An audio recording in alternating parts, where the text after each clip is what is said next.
Hi friends, இன்றைக்கி தக்காளி குழம்பு செய்கிறதுக்கு ஒரு பெரிய சைஸ் பல்லாரி, 3 பச்சை மிளகா, 2 பழுத்த தக்காளி, இது வந்து தேங்காய் ஜீரகம் பேஸ்ட்டு, கொஞ்சோண்டு கருவேப்பிலை, கொஞ்சம் 1 ஸ்பூன் வத்தல் தூள், 1/4 ஸ்பூன் மஞ்சள் தூள், கொஞ்சம் உப்பு.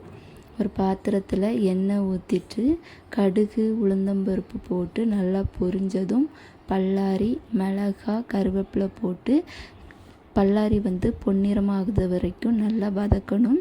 வதங்கினதும் தக்காளி போட்டு தேவையான அளவு உப்பு போட்டு மூடி வச்சு நல்லா வேக விடணும்.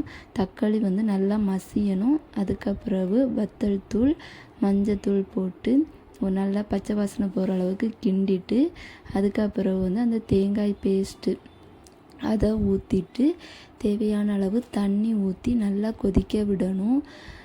நல்லா கொதித்ததும் எண்ணெய் பிரிஞ்சு வர அளவுக்கு கொதிக்கணும். எண்ணெய் பிரிஞ்சு வந்த பிறகு கருவேப்பிலை போட்டு இறக்கிற வேண்டியதான். Okay, thank you.